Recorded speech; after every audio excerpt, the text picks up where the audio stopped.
All right. Good morning. How is everyone today? Good? Great. Hey. Well, as Mike said, my name is David Ruggiero. I work for ICF. I've been here about a year and a half.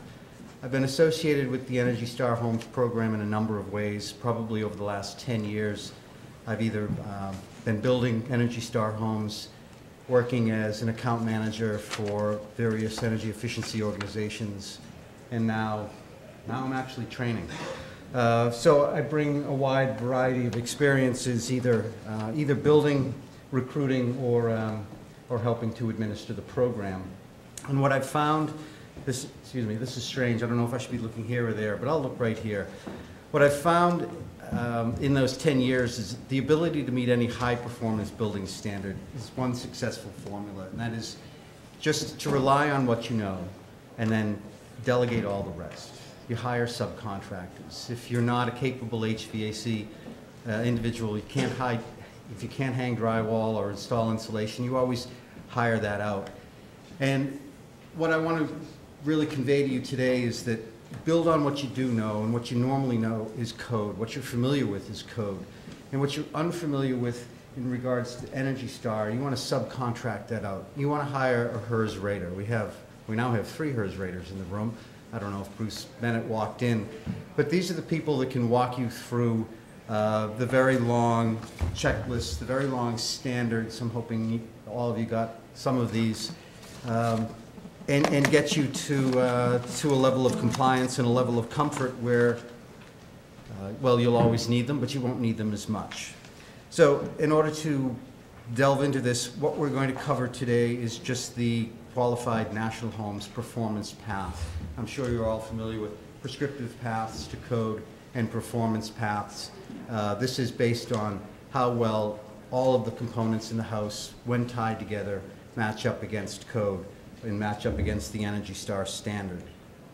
And I've missed up the first time. Okay, what you're all familiar with is, I'm sure you know, Massachusetts has a new building code. They adopted last year the 2006 IECC, it's the International Energy Conservation Code.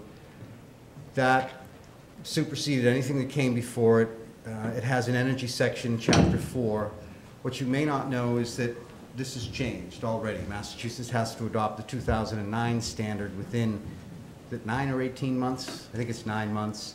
And then when the supplemental comes out 18 months after that, they have to adopt it. They're on a track to always be within a few months of the IECC. What you probably don't know is that when you use the Energy Star performance, you're always mapping to or against code. You're always looking to be 15% better at a minimum. Did you have a question? Oh, I thought you did. You're always looking to be at a minimum 15% better than that code. So as the national codes or the international codes increase, Energy Star will increase as well. I think later in the year, probably October, we'll be holding a series of trainings for the new version of Energy Star, which will be rolled out in 2009, probably go into effect in 2011. It's being hailed as version 3. We're on version 2 right now for the Energy Star Homes program. So if by participating in the Energy Star Homes program, you're always going to be ahead of code. You'll be ahead of the changes that are coming down the road. And the beauty of being ahead is that someone is paying for that. The utility sponsors and all the sponsors of the program are incenting you to meet this standard or paying for your subcontractor. So it's a way to keep you ahead of the game. I remember a few years ago, actually, a friend and an old employer of mine, Dan Peraz, was in the audience. Dan, when did the code change for the hurricane tie-downs? About a year and a half ago. And all of a sudden, if you're building in a high wind zone, you had to incur another $8,000 to $12,000 worth of expenses to tie down the house. Were the utility companies there? Were the insurance companies there? Was anyone there to help you supplement this change or understand this change?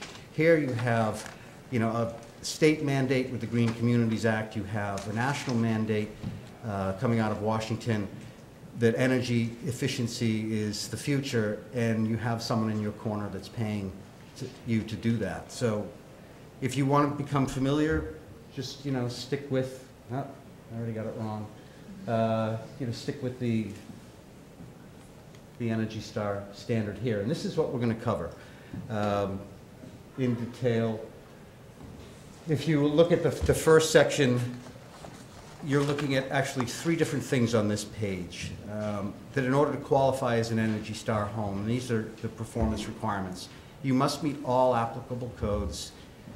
The house must be resident, verified, and field tested, and you must meet all the mandatory requirements. So let's dive right into the applicable codes.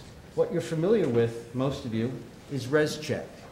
In order to get a building permit, you need to file some sort of report saying we are in compliance with Massachusetts Energy Code. You fill that out yourself. Maybe you have your insulator fill it out.